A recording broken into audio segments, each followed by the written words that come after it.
Assalamualaikum warahmatullahi wabarakatuh.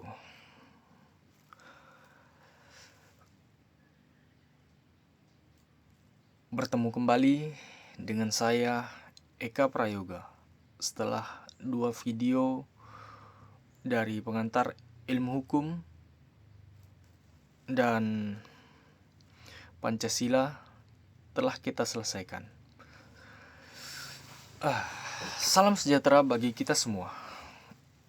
Saya Eka Prayoga, mahasiswa program studi S1 Ilmu Hukum Universitas Siber Muhammadiyah. Saya di sini di depan kamera ini untuk memenuhi kewajiban UAS Filsafat Ilmu. Namun, izinkan saya membuat pernyataan pembuka. Saya tidak ingin video ini hanya menjadi sekedar penggugur kewajiban administratif. Karena jika ilmu pengetahuan hanya berakhir di dalam folder penilaian dosen, maka kita sebenarnya sedang melakukan simulasi pendidikan, bukan pendidikan yang sesungguhnya.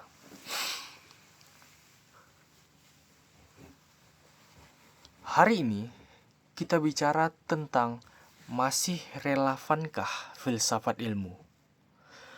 Pertanyaan ini sebenarnya adalah sebuah ironi.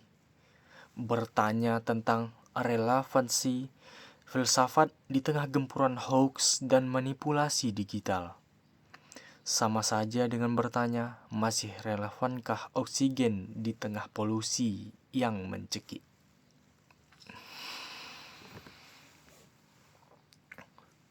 Sebelum saya menjawab pertanyaan itu, mari kita bicara jujur tentang apa yang sering kita lihat di ruang-ruang akademik. Kita sering melihat presentasi yang megah secara visual, namun keropos secara argumen. Slide PowerPoint yang penuh dengan tembok tulisan dibaca ulang oleh presenternya dengan nada datar tanpa pemahaman. Dengan segala hormat, itu bukan transfer pengetahuan. Itu adalah upacara pemakaman akal sehat. Banyak orang-orang bersembunyi di balik grafik warna-warni untuk menutupi ketidakmampuan mereka dalam mengonstruksi pikirannya. Slide adalah tongkat ketiak bagi nalar yang malas. Di video ini, Anda tidak akan melihat gambar. Tidak ada grafik.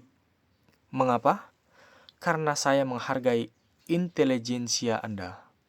Saya ingin kita bicara dari pikiran ke pikiran, melalui argumen, bukan melalui dekorasi visual yang seringkali justru menyesatkan.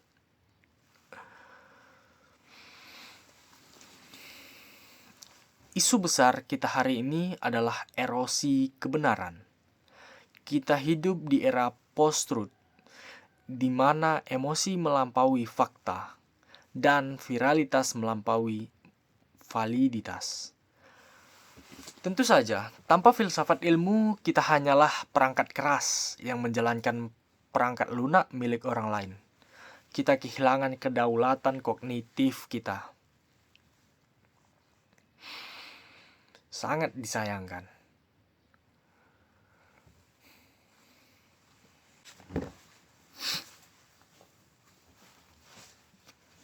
Sekarang kita masuk ke topik kedua, yaitu pembahasan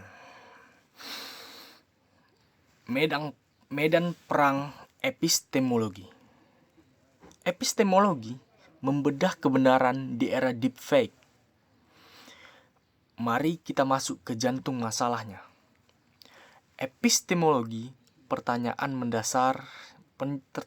mendasarnya adalah bagaimana Anda tahu bahwa yang Anda tahu itu benar. Dahulu, indera kita adalah hakim tertinggi. Tapi, di era AI dan deepfake, indera Anda adalah pengkhianat pertama. Wajah bisa dimanipulasi, suara bisa disintesis, realitas telah difabrikasi. Filsafat ilmu mengajarkan skeptisme metodis bukan untuk membuat kita menjadi apatis, tapi untuk membuat kita waspada. Jika kita tidak bisa membedakan mana yang ada dan mana yang seolah-olah ada, maka seluruh bangunan hukum dan keadilan kita akan runtuh. Tanpa kriteria kebenaran yang ketat, kita hanya akan hidup dalam halusinasi massal yang dikelola oleh pemegang otoritas, algoritma.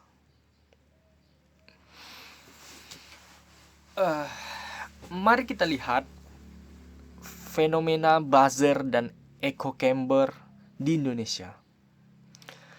Secara filosofis, ini adalah bukti matinya logika. Falsifikasi. Karl Popper pernah bilang gini, Popper mengajarkan kita untuk mencari kesalahan dalam teori kita sendiri. Tapi hari ini justru mencari pembenaran atas kebencian kita. Kita hanya mau mendengarkan apa yang kita sukai. Kebenaran hari ini ditentukan oleh jumlah like dan share. Ini adalah tirani mayoritas. Jika 10 juta orang menyepakati sebuah hoax, apakah ini menjadi benar? Secara logika filsafat tetap tidak, tapi secara sosiologis, hoax itu menjadi kebenaran yang menghancurkan persatuan. Disinilah letak gagapnya hukum kita. Karena hukum seringkali kehilangan basis faktanya akibat struktur pengetahuan publik yang diracuni kepentingan pragmatis.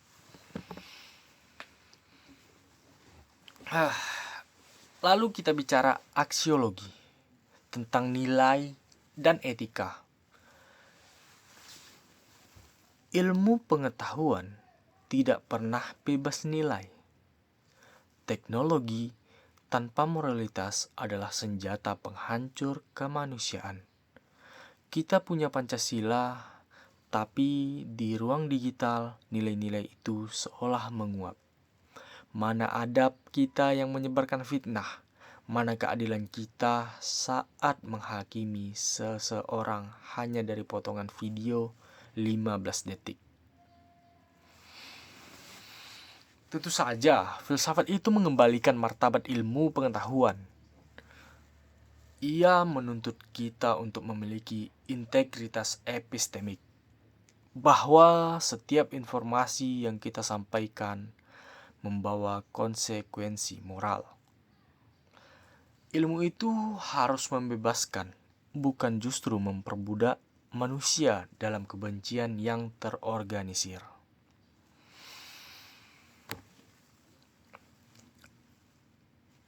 Kita akan membahas sedikit tentang ilusi kepintaran modern.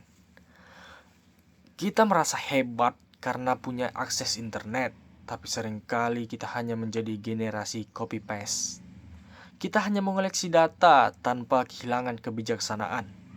Kita bicara inovasi, tapi cara berpikir kita masih dogmatis dan agresif. Ini adalah paradok modernitas. Teknologi tinggi tapi nalar rendah. Berbicara soal kesantunan intelektual yang sesungguhnya, kesantunan dalam dunia akademik bukan berarti kita harus selalu setuju dengan otoritas. Kesantunan yang sejati adalah keberanian untuk mengkritik dengan argumen yang kuat, bukan makian. Menghormati guru atau dosen bukan dengan mengiyakan semua kata mereka, tapi dengan menunjukkan bahwa nalar kita bekerja secara mandiri. Itulah bentuk penghormatan tertinggi dalam filsafat.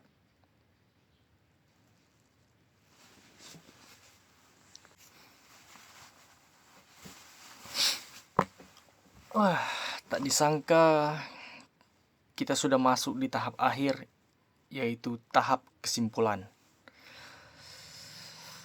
Validasi data atas kehancuran epistemik. Pertanyaan saya, jadi masih relevankah filsafat ilmu? Jika Anda masih ragu, mari kita bicara dengan data. Riset dari MIT, Massachusetts Institute of Technology, mengungkapkan kenyataan yang mengerikan. Berita palsu atau hoax menyebar 6 kali lebih cepat daripada kebenaran. Mengapa? Karena hoax dirancang untuk memicu rasa jijik dan kemarahan.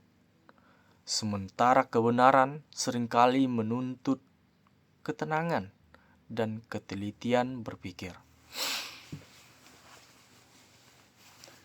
Lihat data di Indonesia. Laporan Kemenkominfo seringkali mencatat ribuan isu hoax setiap tahunnya. Mulai dari isu kesehatan hingga politik.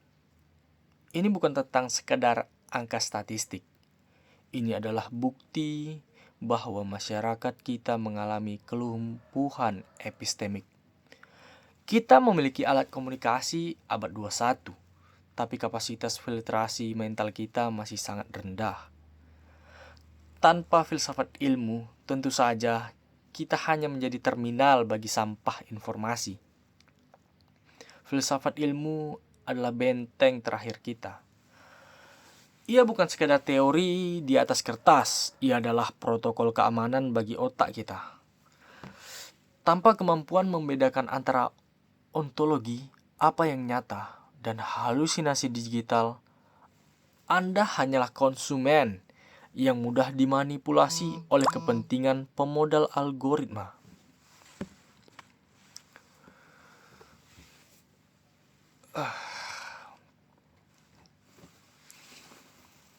Berdasarkan analisis ini, rekomendasi saya bagi kita semua, termasuk bagi sistem pendidikan kita, sangat sederhana, namun bersifat fundamental.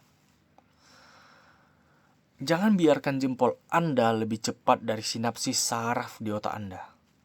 Setiap kali Anda menerima informasi yang memicu emosi hebat, ingatlah prinsip skeptisisme metodis. Ragu adalah awal dari keselamatan intelektual.